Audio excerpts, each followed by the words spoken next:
Yeah, yeah. No, he is wonderful. He's one of the few Brits who seems to do an American accent just Yes, fine. just fine. Yeah, they goof on that a lot, don't they? And vice versa. I always remember Sir Lawrence playing playing Big Daddy in Cat on a Hot Tin Roof, and he'd got an American accent, a Southern accent down perfectly, but it was black. Oh my! A Southern black accent. He just utterly got the wrong source in there, you know. Maybe. Okay. I guess we'll get back to the topic here. Yeah. Critics. What do you think of Canadian critics? How have they contributed to the Canadian theatre scene? Oh, well, sure they have. Herbie through his support, Nathan through his violent assessment of us and insisting that we reach a certain standard. And of course Nathan hated Stratford with a deadly hatred because he felt it was using up all the money, that the actors were drifting towards it, and that the bare beginnings of a Canadian native theatre, I don't mean native in the sense of Native American, I mean native to Canada, was being cut off at the pass because of that. So he loathed it cordially and admitted it. He didn't want to review it. He said, I can't, I'm too biased. But he did do an awful lot in, in encouraging George Luscombe, Hesper, and was a founding father in lots of ways. I think it's very difficult for a critic in Canada because mostly what they are is a reviewer. You know, unless they're writing for one of the weeklies.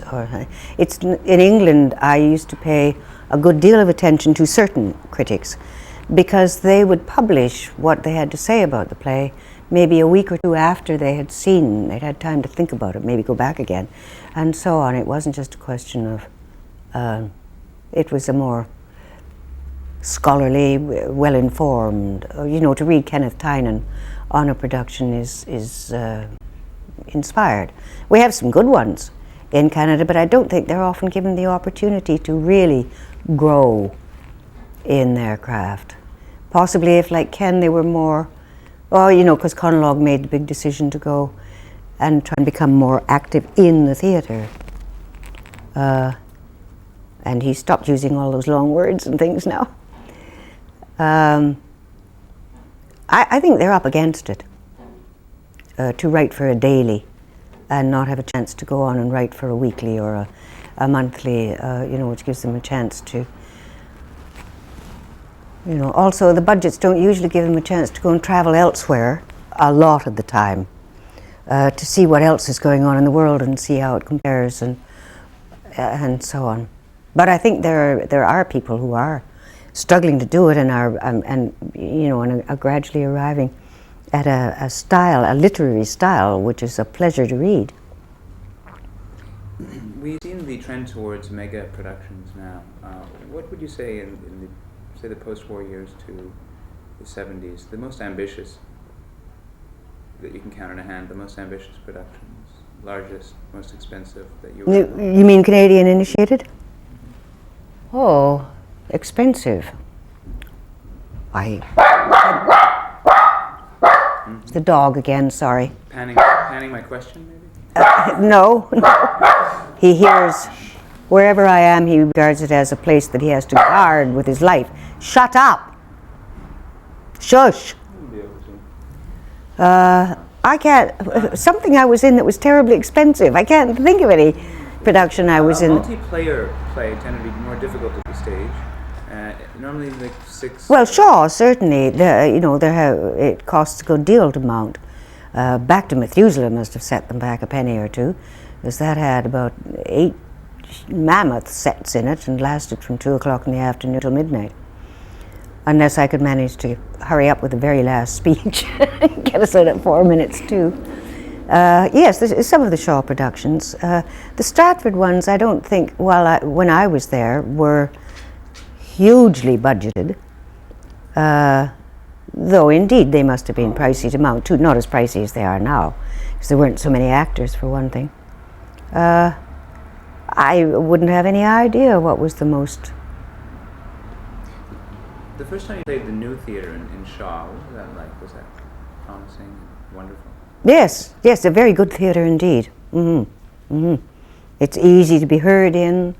It's comfortable, and the connection between the audience and the stage is a very good one, I think. At Stratford, in Christopher Plummer's Hamlet, Frances was the only actress to put Ophelia, the Ophelia you meet at the beginning of the play, with the mad woman you meet at the end. What kind of high flattery is that? Complimentary comment is that? What does that mean to you to hear? Well, I don't know. I think it had been fashionable, maybe, to play the mad scenes as rather graceful and lyrical and far away, and I played them as I think people suffer when they're mad.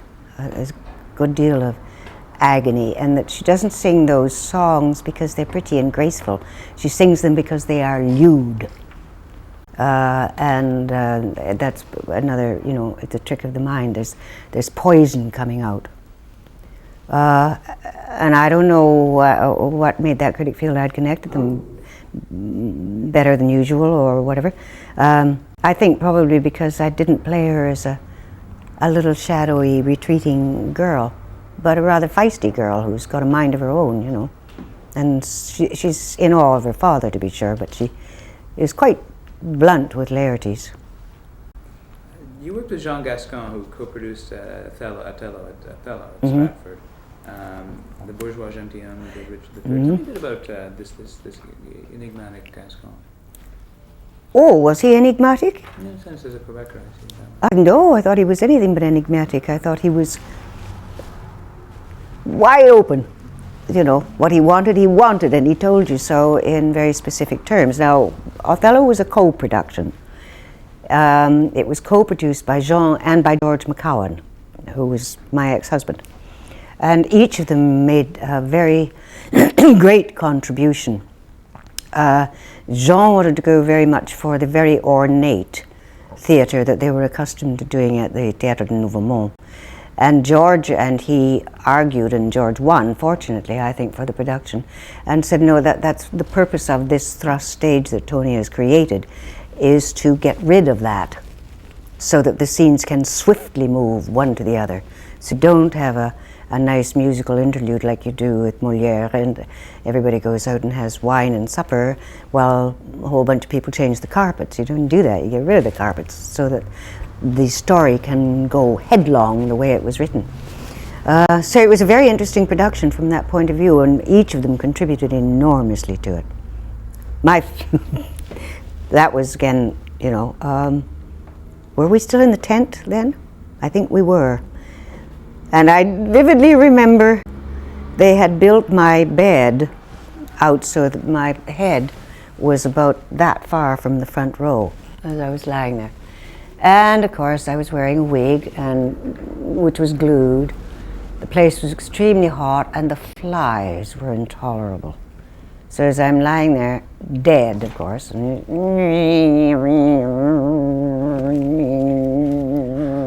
it's torture. Darling Butch Blake used to come on as one of the minor characters in the play with this huge cloak and say, "Alas, poor Desdemona," and waved this cloak to get rid of the flies that were swarming all over me. Those were some of the drawbacks of the tent.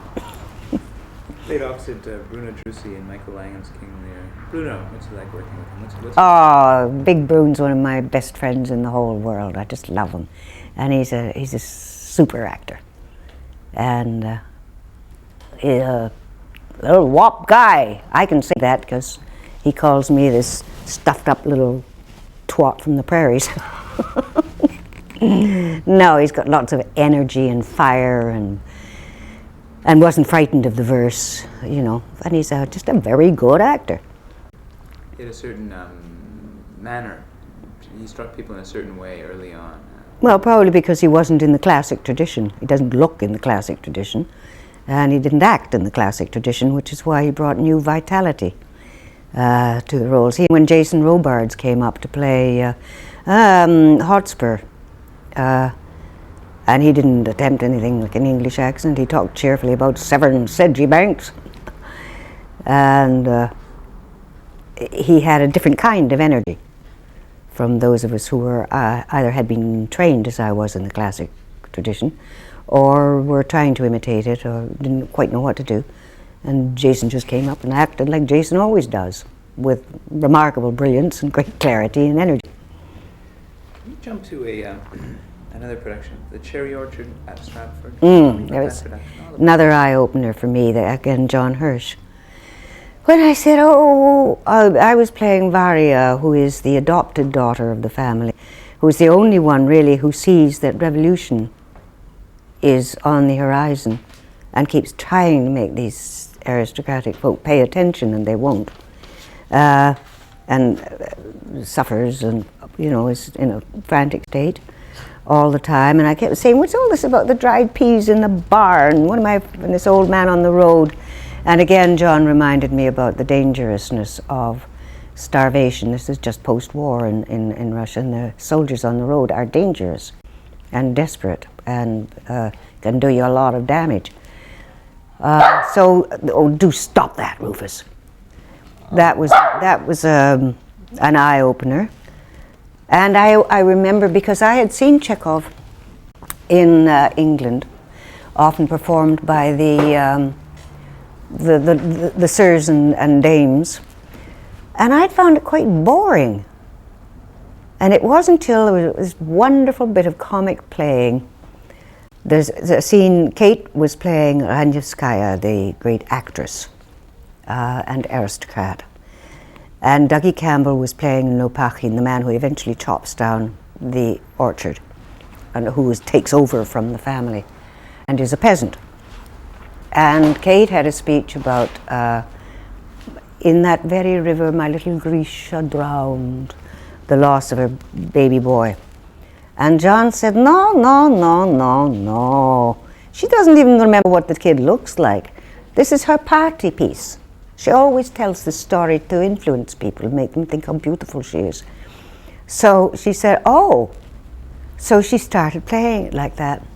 And Dougie was sitting on a bench beside her, leaning up against, looking at her, not hearing a word she was saying, just thinking, her hair smells so beautiful. Is she not lovely? Look at those exquisite hands.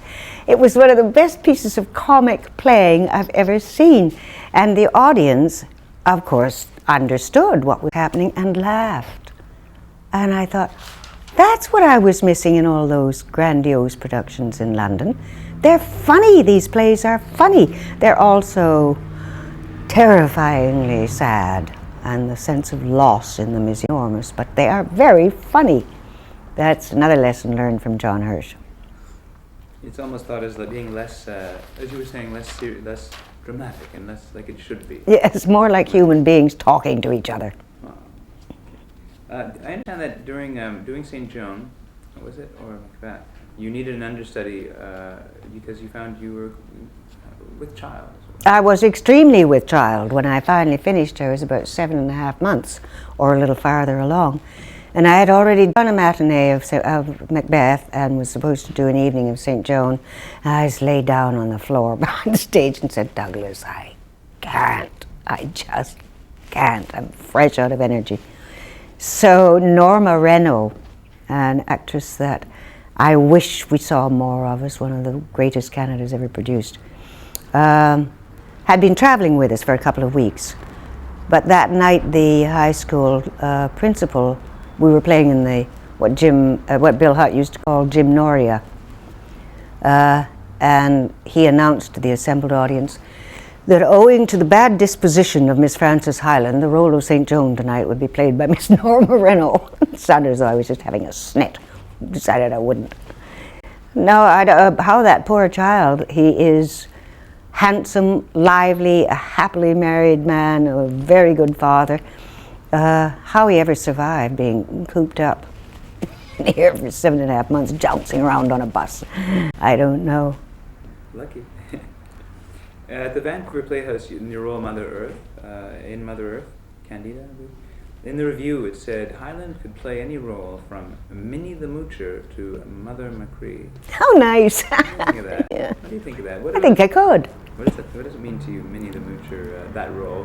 Have you done anything resembling that kind of a role? Well, yeah, I've played an awful lot of comedy, you see, and some of it, what might be described as screwball comedy. And people always say, I didn't know you could be funny.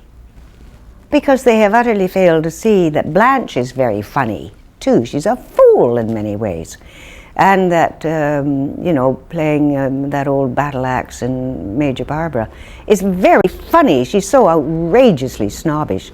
But because it's Shaw or Shakespeare, they say, well, they aren't really comedies. Well, I don't know what are if they're not.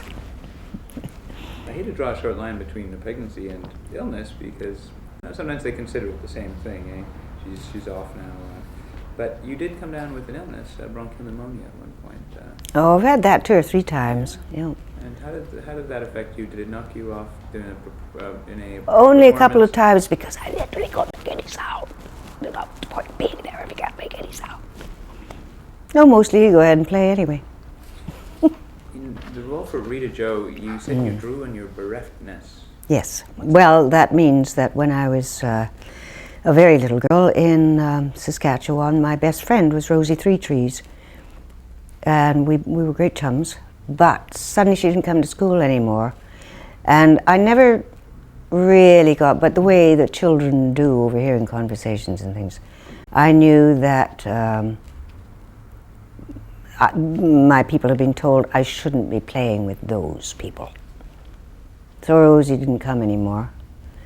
And I missed her, and I later on found out that she ended up very like Rita Joe on Railway Avenue in Regina and had gone down the tubes and her life was wasted, and I was pretty angry. There was a lot of old rage amongst all of us.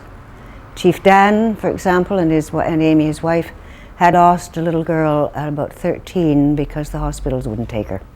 She's had pneumonia. Augie Schellenberg grew up in Caughnawaga when it was still called Caughnawaga. His father was Swiss and his mother was Mohawk, so he knew a whole lot about all that.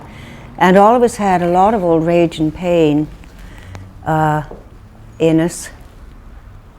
And the guys, the director had gone out to the pubs along Hastings Street and asked some Indian guys if they'd like to be in a play. They said, sure, beats Ocala. So, I called them the real people. I wasn't a real people, I was just acting.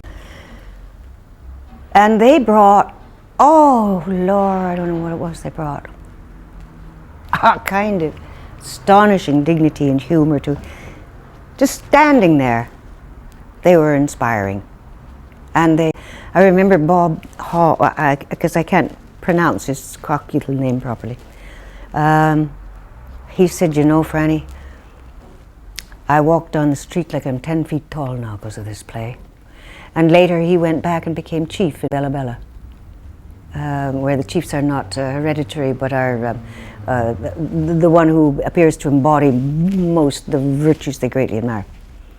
So it changed lives. It certainly changed mine. It was a remarkable, wonderful play. It makes me quite gluey in the middle just to think of it. I'm greatly honored that I had the chance to play it. I'm happy to say that I wouldn't anymore, because as the director said at the time, I said, you can't be serious. You want me to play a 19-year-old Indian girl? And he said, well, to our shame, we don't have any 19-year-old Indian actresses. We do now, by golly. So I am immensely honored at having been a little part of the process. You were directed by Joy Coghill in Street. Yes, I was. What was that like? How did she direct? Oh, she's doing great. She's just doing right at the moment. She coordinated the Commonwealth Games show in Victoria last year, and she's now, what is it she's doing? It's an international tour. Oh dear, of a pageant, a kind of enormous pageant, which she has created and is directing. So she's, like me, another old dolly who just keeps chugging right along. They used to make quite an issue out of a woman being a director. You did it yourself, but... I don't anymore. Yeah? No, not anymore. Vancouver, Victoria, Regina, Halifax, Factory Lab, the Grand in London, though Martha's just about to leave, all have artistic directors who are women of remarkable stature in the theatre. Your debut as an artistic director... I've never been an artistic director. I've only been a director of certain plays. Anyways, you did do something at Moby Dick at Vancouver Playhouse. To tie up the story you were talking earlier about how... Well, that's why I wanted to do it. Because, and I also knew the play because I had played it when Dougie took it, a production to New York, and I had played the little girl who becomes a little boy, if you know what I mean, in the play, and I love the story.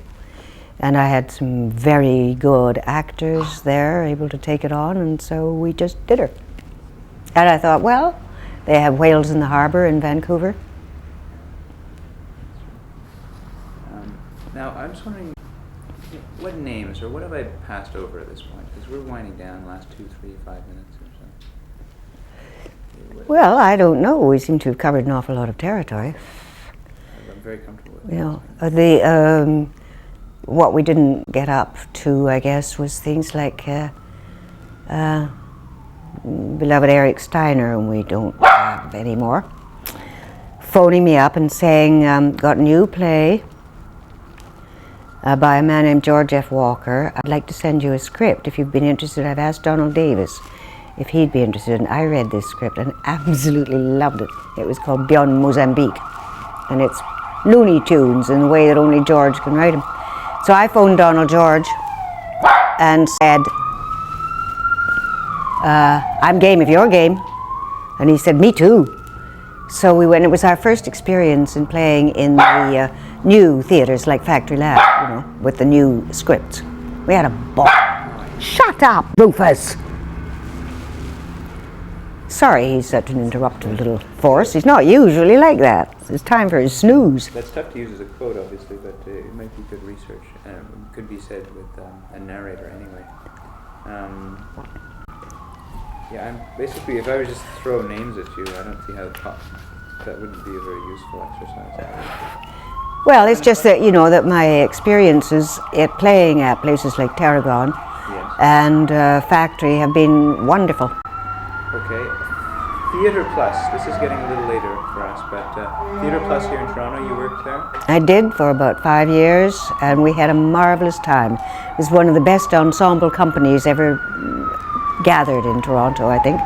And we did a huge range of plays, most of them very successfully, and created a loyal audience, a rather different kind of audience. A lot of tradespeople from around the St. Lawrence Centre area, and a lot of Oriental and a lot of black families started to come. I don't know, I guess we didn't present a problem of any kind. And they were loyal and funny, you know, and the comments were so vivid from that audience. I remember them so well. I had great pleasure playing there. Is Canada's theatre concentrated in Ontario? Oh, I don't think they'd say that in Alberta or BC or the Maritimes. Of course it is, to the degree that we're the biggest city. You know, and so there are more actors here and more producers and more theatres and so on. So to that degree it's concentrated. But the work that's coming out all over the country is, you know, each with a different flavour about it, because the experience of life is different in Victoria than it is in Halifax and vice versa. Of course it's concentrated, as theatre in Quebec is concentrated in Montreal, because it happens to be megalopolis, you know. Is it desirable to have a national theatre, or do we need one? Oh, I don't know. Do we really need one? I think we have a national theatre. It just happens to be scattered around a good deal. That's an excellent line to close on. Okay. Yeah. Anyway, about a cigarette. All right, good. Perfect. Yeah, that's all. Let's wrap.